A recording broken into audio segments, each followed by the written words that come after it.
Hello friends, कैसे हो आप सभी अच्छे होंगे। तो फाइनली आज मैं बताऊंगी कि मैं सीडीपी की प्रिपरेशन कहाँ से कर रही हूँ एंड मेरी जो जितने भी मैंने रिसोर्सेज कलेक्ट किए हैं वो कहाँ से किए हैं और किस तरीके से किस मैनेजमेंट के साथ मैं अपना जो सिलेबस है वो कंप्लीट कर रही हूँ एंड किस तरीके से मैं अपनी प्रिपरेशन कर रही हूँ। देन अगर उससे पहले आपने मेरे चैनल को लाइक नहीं किया तो लाइक करें, सब्सक्राइब नहीं किया तो सब्सक्राइब करें एंड मेरी वीडियो में एंड तक बने रहने। तो फाइनली मैं आ गई थी यहाँ बालकनी में, क्योंकि अभी जो मेरा शेड्यूल अभी ये मेरा जो शेड्यूल है ये इवनिंग का शेड्यूल है। अभी बज रहे हैं शाम के 5 एंड यहाँ पे थोड़ा सा मेरा चाय पीने का मन हुआ। देन उसके बाद सोचा कि थोड़ा सा रिलीव कर लेती हूँ एंड देन उसके बाद अपनी जो स्टडी है उसको स्टार्ट करूँगी। तो बस ये एज यूजल की मेरी जो सबसे फेवरेट प्लेस होती है वो होती है बालकनी। तो बस मैं आ गई थी। देन उसके बाद जब मैं वापस आई तो मैंने देखा कि मेरी जो बेबी है वो मेरे लिए एक और नया काम प्रिपेयर करके बैठी हुई है कि मम्मा आओ एंड आप इसमें आप थोड़ा सा बिजी हो जाओ।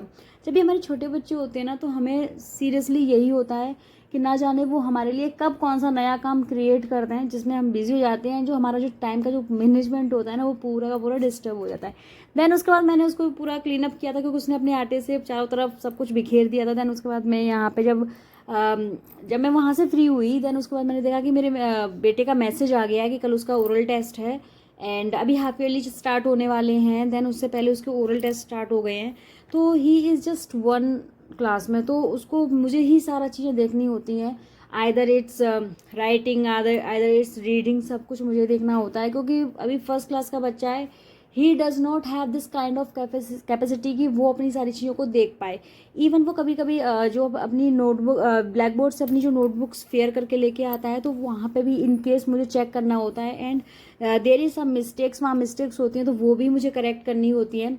ऐसा मेरा मानना है, अकॉर्डिंग टू मी ये मेरा मानना है कि अगर आपका बच्चा छोटा है तो अगर आप उसको फर्स्ट और सेकंड 2 साल अगर अच्छे से आप देख लेते हैं, उसको प्रिपेयर कर लेते हैं, तो शायद उसकी जो वोकैब्स हैं, उसके जो वर्ड मीनिंग्स हैं, उसके जो राइटिंग है, writing skills, everything should be perfect, क्योंकि उसको पता चल जाता है, उसको एनालाइज हो जाता है कि कहाँ पे रॉन्ग है, कहाँ पे राइट है and which is wrong, which is right and how you should write all the things.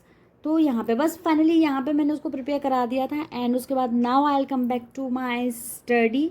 And यहाँ पे मैं आपको सबसे पहले ये बताऊंगी कि जो हमारे जो नोट्स हैं हमें वो किस तरीके से प्रिपेयर करनी चाहिए। लेकिन उससे पहले मैं आप बताऊंगी मैं आज यहाँ पे जो बात करने वाली हूँ कि मैं किस चीज़ की प्रिपरेशन कर रही हूँ, मतलब मैं सीडीपी की प्रिपरेशन कहाँ से कर रही हूँ। तो मैं आपको 100% बताऊंगी कि मैंने सीडीपी की पूरी प्रिपरेशन कहाँ से की, मैंने क्लासेस ली कि नहीं ली, कोचिंग्स ली कि नहीं ली, मैं सारी चीज़ें आपको बताऊंगी। देन उससे पहले यहाँ पे जो सीडीपी है उसमें आपको सबसे पहले तो मैं प्रेफर यही करती हूँ मोस्ट टाइम कि अगर आपके पास टाइम है तो आप एनसीईआरटी पढ़ लो एक बार, जस्ट गो थ्रो, एक बार चले जाओ NCERT, just read out, read कर लो।